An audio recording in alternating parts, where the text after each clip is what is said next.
Hello students, हम लोग improvement in food resources chapter पढ़ रहे हैं और इस चैप्टर में जो हमारा टॉपिक चल रहा है this is crop variety improvement.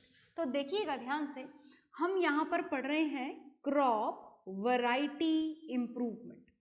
अब ये जो क्रॉप वैरायटी इम्प्रूवमेंट है, मतलब आपको यहाँ पर कौन कौन से फैक्टर्स का ध्यान रखना है। उनमें से दो फैक्टर हमारे कंप्लीट हो चुके हैं। First that we have done is higher yield and second is improved quality.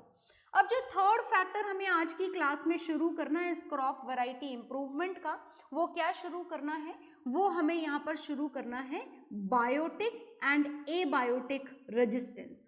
Biotic and abiotic resistance क्या होता है, सुनिएगा ध्यान से। हमें मतलब ऐसी क्वालिटी सीड की डेवलप करनी है जो बायोटिक और एबायोटिक फैक्टर से अनअफेक्टेड रहे। अब बायोटिक फैक्टर का मतलब क्या होता है? बायोटिक फैक्टर का मतलब होता है जैसे कि लिविंग फैक्टर्स, जैसे कि हो गए वीड्स। वीड्स का मतलब तो समझते हैं ना, वीड्स का मतलब होता है अनवांटेड प्लांट्स जो बिना उगाए उगाते हैं। हम उगा कुछ और रहे हैं, उग कुछ और आता है। Is it okay? So these unwanted plants are known as weeds. इनको क्या बोला जाता है? वीड्स बोला जाता है। इसके अलावा a lot of insects which attack on the plant, जो प्लांट को अटैक करते हैं और डिस्ट्रॉय कर देते हैं, डैमेज कर देते हैं। For another example is rat. Rat जानते हैं ना, चूहे घुस जाते हैं और आपकी फसल को कुतर कुतर के खराब कर देते हैं। रैट्स हो गए, रॉडेंट्स हो गए, किसी भी अनदर टाइप का फंगी हो गया, किसी भी टाइप का वायरल अटैक हो गया। So these all can happen in the crop production. अब बात हम करते हैं एबायोटिक फैक्टर की। एबायोटिक फैक्टर जो होते हैं they are the non living factors. ये कौन से फैक्टर होते हैं? Non living factors. Non living factors का मतलब जैसे स्कैर्सिटी ऑफ वाटर, पानी की कमी हो गई। Is it okay? पानी की कमी हो गई, या फिर हीट बहुत ज़्यादा हो गई, बहुत ज़्यादा हाई टेम्परेचर हो गया, जितना एक्सपेक्टेड नहीं था उससे ज़्यादा टेम्परेचर हो गया, या फिर टेम्परेचर कंपैरेटिवली बहुत कम हो गया। Is it okay? So these are the abiotic factor. तो इसमें वेरिएशंस होने के चांसेस हैं। हमारा टेम्परेचर कभी भी थोड़ा कम ज़्यादा हो सकता है, बारिश कभी भी थोड़ी कम ज़्यादा हो सकती है। तो हमें सीड ऐसी क्वालिटी के डेवलप करने हैं which can tackle both of these, जो इन बायोटिक फैक्टर से भी अनअफेक्टेड रहे, मतलब किसी भी तरीके का वायरस, इंसेक्ट उनकी प्लांट के प्रोडक्शन को डिस्ट्रॉय ना कर पाए, या फिर टेम्परेचर थोड़े कम ज़्यादा होने से, पानी का अमाउंट थोड़े कम ज़्यादा होने से भी हमारी जो क्रॉप प्रोडक्शन है that should remain unaffected. So these factors, biotic and abiotic resistance, should also be concerned while we are choosing a variety of seeds for the crop production. Is it okay? तो आप इसको note down कर लीजिए, फिर और भी characters हम लोग देखेंगे। ओके?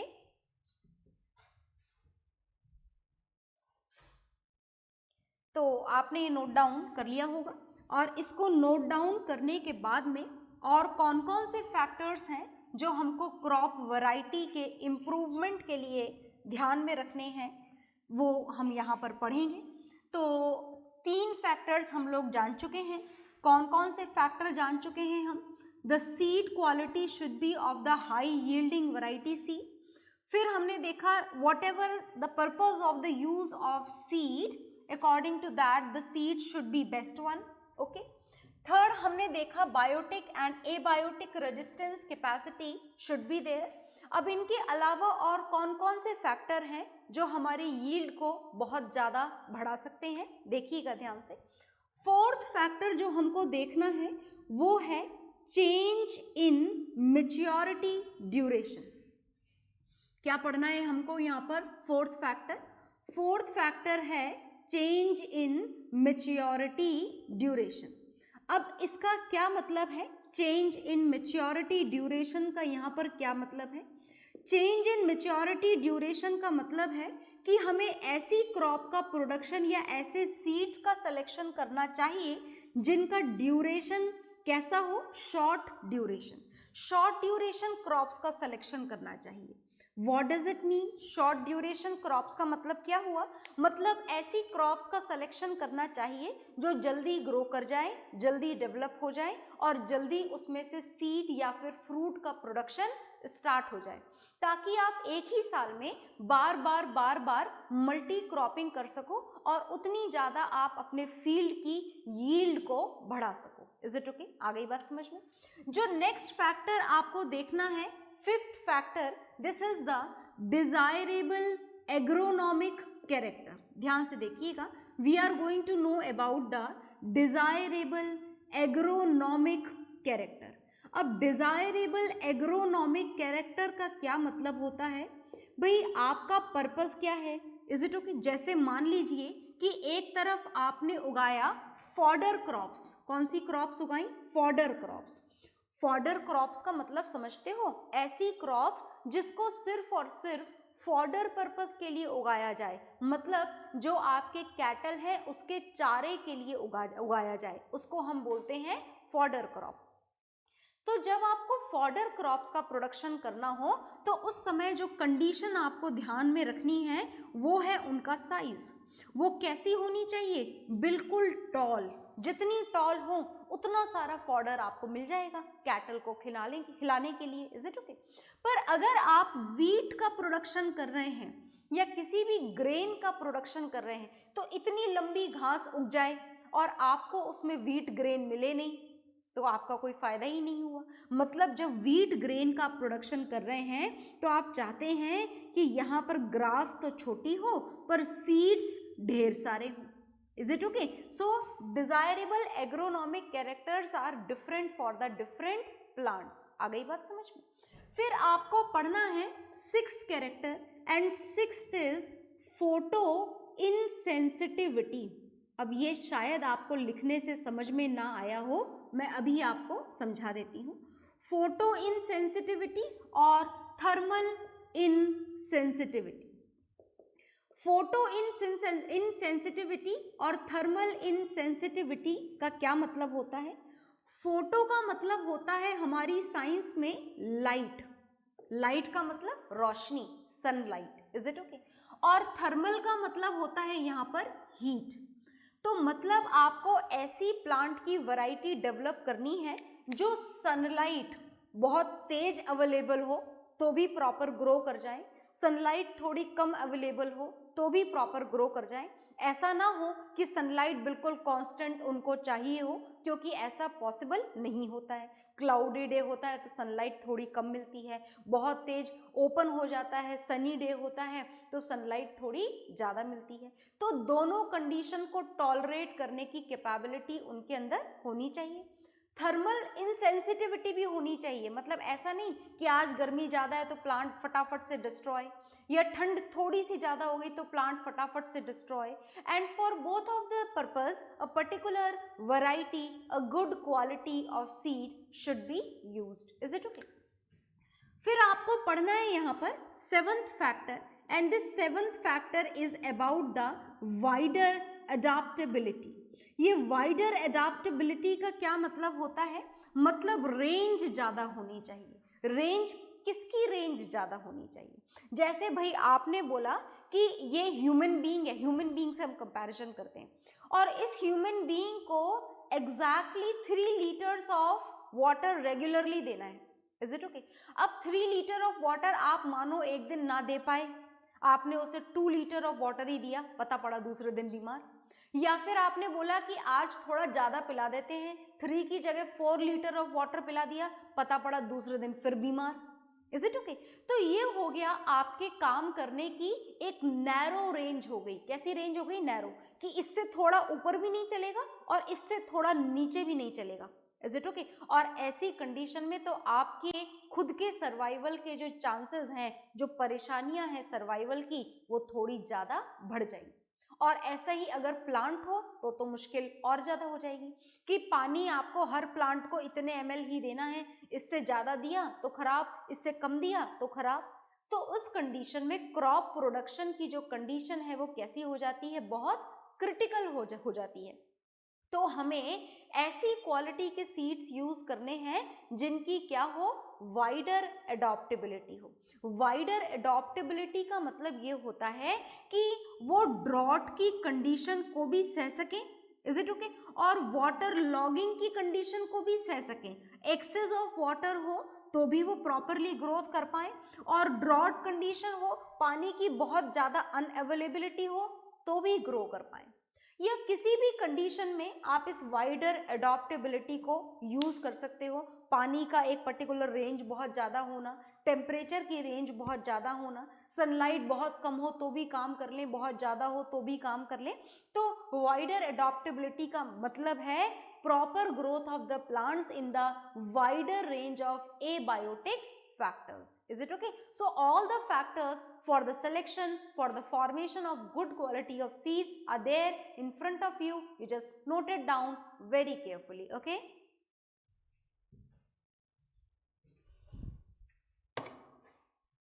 हाँ जी, तो आपने नोट डाउन कर लिया होगा।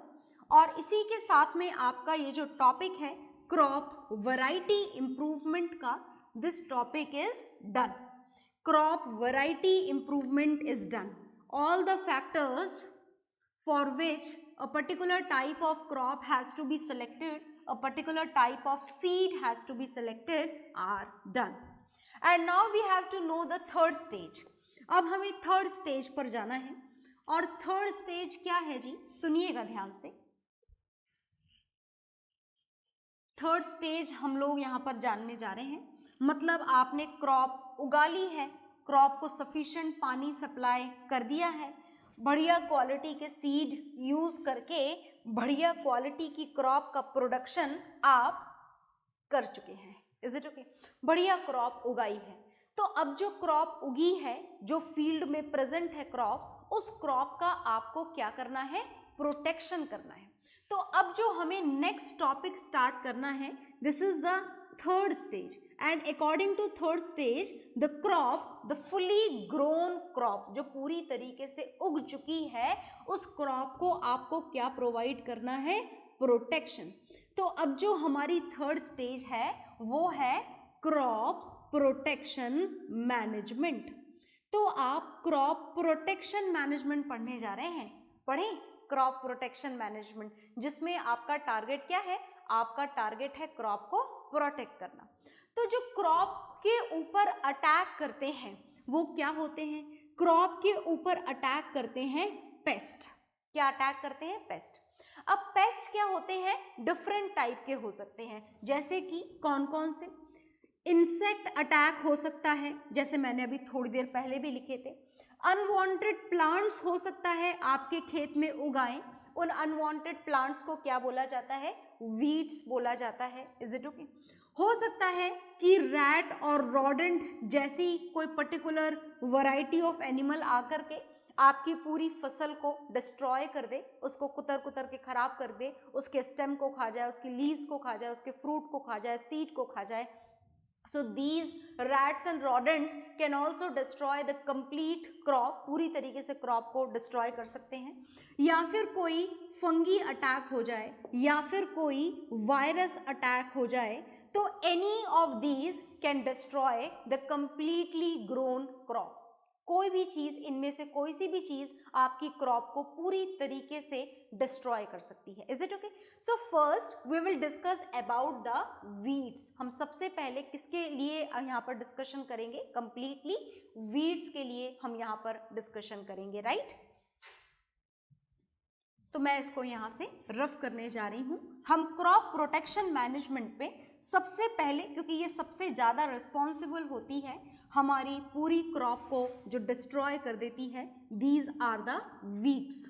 ये क्या होते हैं, ये वीड्स होते हैं। देखिएगा, सुनिएगा ध्यान से, हम यहाँ पर पढ़ने जा रहे हैं। सबसे पहले हम जानेंगे वीड्स के बारे में।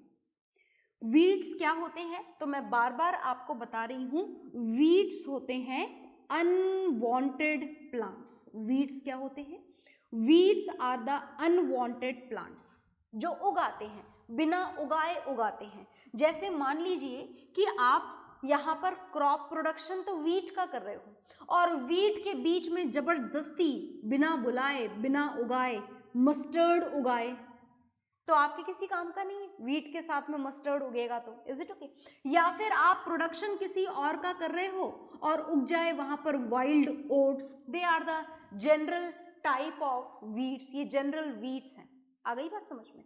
तो इस कंडीशन में जब ये अनवांटेड प्लांट उग आते हैं तो ये आपको आपकी जो क्रॉप होती है उसको डिस्ट्रॉय करने में, डैमेज करने में काफी बड़ा रोल प्ले करते हैं। तो चलिए हम सबसे पहले जानते हैं the effect of weeds on our crop.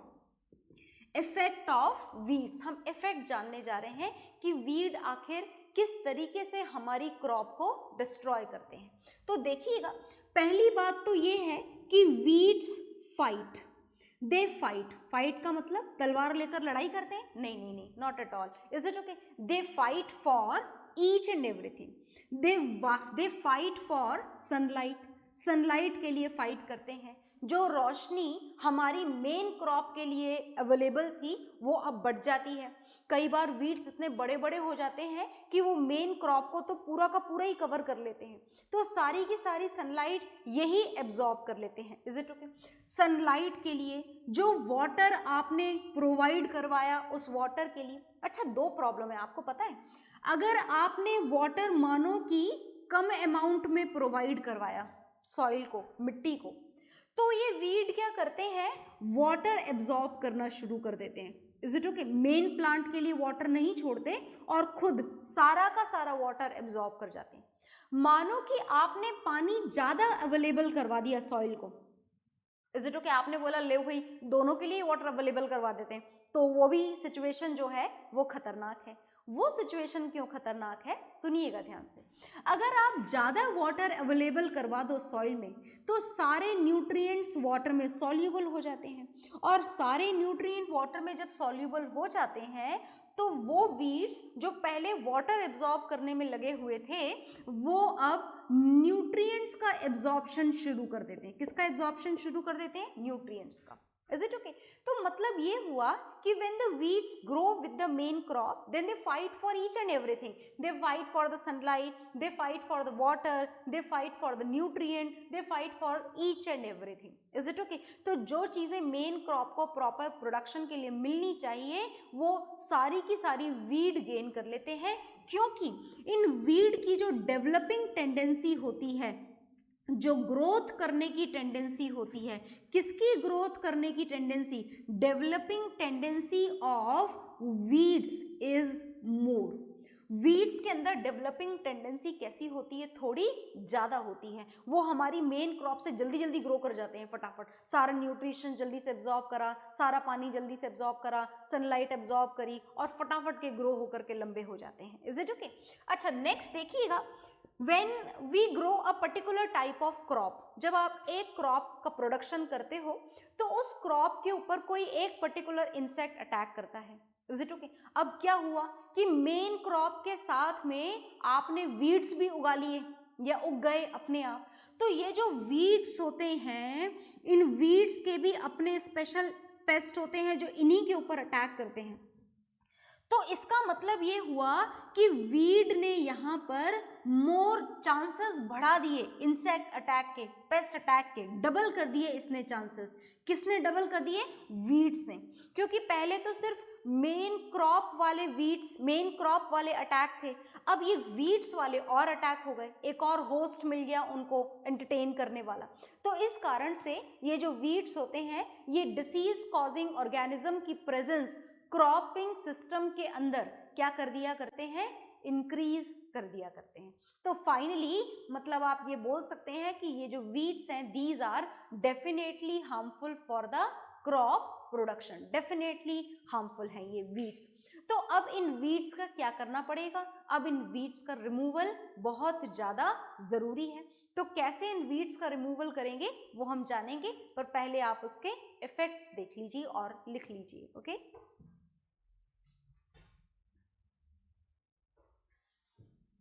तो आपने इनके इफेक्ट्स देख लिए हैं और अब हम देखेंगे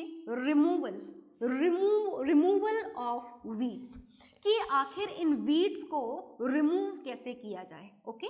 तो चलिए हम इनको वीड्स को रिमूव करने की प्लानिंग करते हैं और देखिएगा कि इन वीड्स का रिमूवल कैसे किया जाता है। तो हम वीड्स का रिमूवल पढ़ने जा रहे हैं यहाँ पर, बहुत ध्यान से देखिएगा।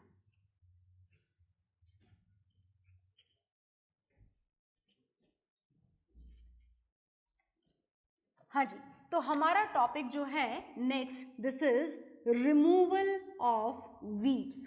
क्या पढ़ने जा रहे हैं आप? पढ़ने जा रहे हैं removal of weeds, how to remove weeds from the cropping pattern. Is it okay? किस तरीके से रिमूव किया जाए।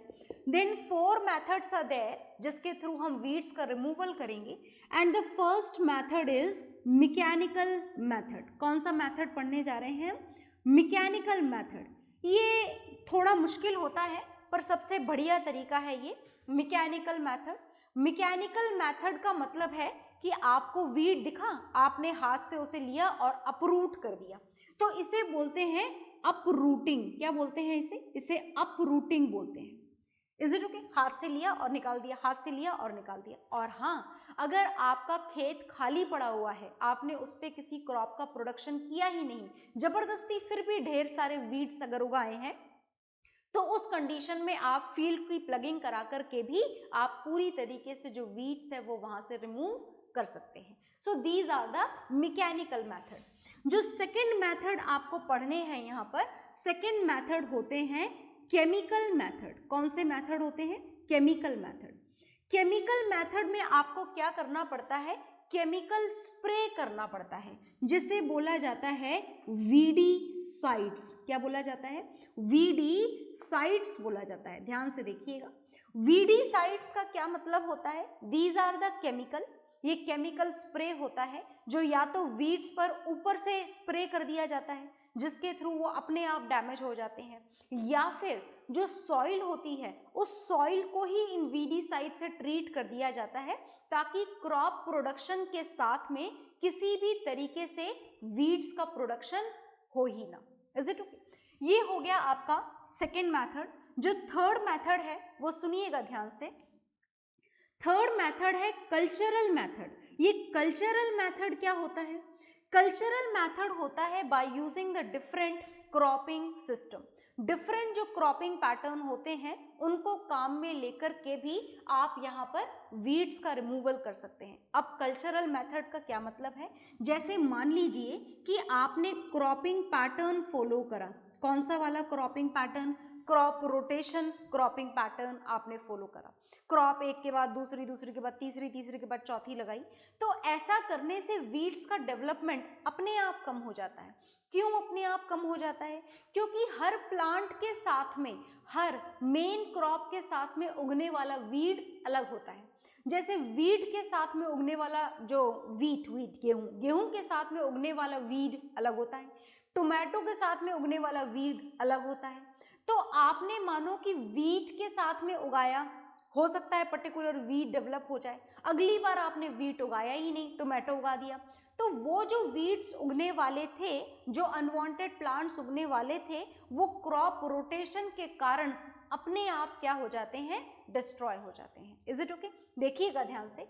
Fourth is known as biological method. कौन सा मेथड है fourth? Biological method. And according to this biological method, जैसा कि मैंने बताया कि अब हमारी फील्ड के अंदर 2 क्रॉप आ चुकी हैं।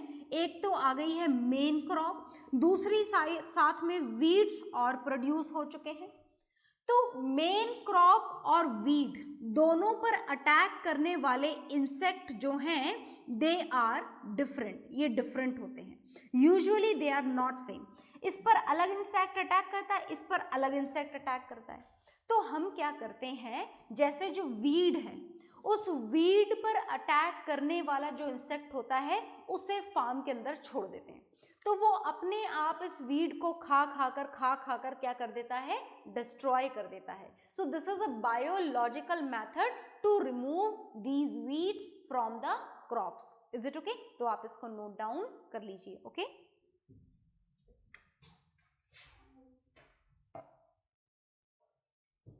तो आपने ये नोट डाउन कर लिया होगा। क्रॉप प्रोटेक्शन मैनेजमेंट आप लोग पढ़ रहे हैं, वीड्स का किस तरीके से रिमूवल किया जाए ये आपने पढ़ा। पर सिर्फ वीड्स ही तो नहीं है जो हमारी क्रॉप को डिस्ट्रॉय करते हैं, हमारी क्रॉप को डिस्ट्रॉय करने वाले तो और भी होते हैं। तो कौन सी चीज़ें और होती हैं जो आपकी क्रॉप को डिस्ट्रॉय करती हैं, उनके नाम आपने पढ़े थे। Is it okay? तो उन नामों में से कुछ नामों में से एक नाम और था, और ये जो सेकेंड फैक्टर था which is also responsible is known as insect. ये इंसेक्ट अलग अलग टाइप के होते हैं। जैसे एक होता है chewing insect. Is it okay? Chewing insect का क्या मतलब है? ये च्यू करता रहता है, चबाता रहता है। Is it okay? जैसे किसको चबाता है? ये प्लांट की लीव्स को चबा लेता है, ये प्लांट के स्टेम को चबा लेता है। Is it okay? तो इसको हम बोलते हैं च्यूइंग इंसेक्ट। और ये मुझे लगता है कि आपने देखे होंगे, जैसे कि caterpillar is one of the example है, ग्रास होपर, ये सब इस च्यूइंग इंसेक्ट की कैटेगरी में आते हैं जो लीव्स को, स्टेम को खा करके खत्म कर देते हैं। Is it okay? दूसरे टाइप के इंसेक्ट होते हैं सकिंग इंसेक्ट। ये सकिंग इंसेक्ट क्या करते हैं? ये सकिंग इंसेक्ट जो लीव्स हैं, जो फ्लावर्स हैं, उनके सेल सैप को सक करते हैं, तो अपने आप वो लीव्स और फ्लावर सूख जाते हैं और आपकी क्रॉप जो है वो डिस्ट्रॉय हो जाती है। Is it okay? एक होते हैं जो बोर इंसेक्ट होते हैं, मतलब ये क्या करते हैं? अंदर से खाली कर जाते हैं प्लांट प्रोडक्ट को।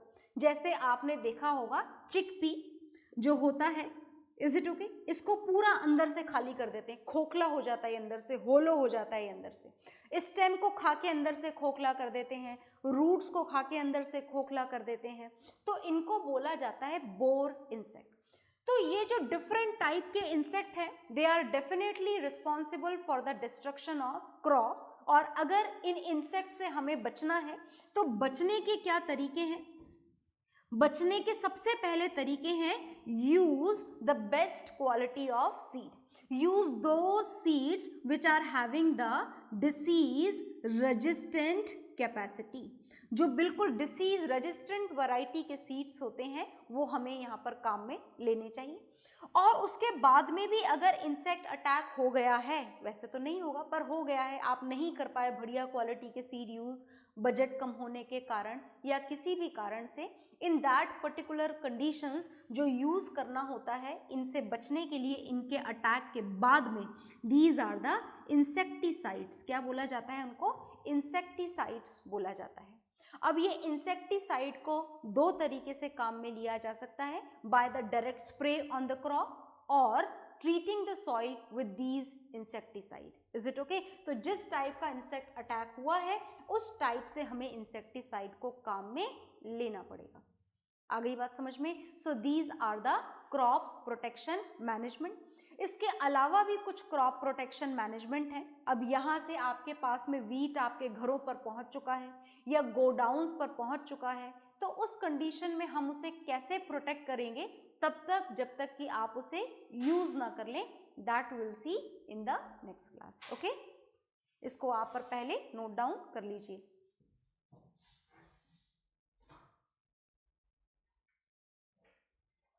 हाँ जी, तो इसके बाद हम लोग क्रॉप प्रोटेक्शन मैनेजमेंट को कंटिन्यू करेंगे नेक्स्ट क्लास में। Bye everyone.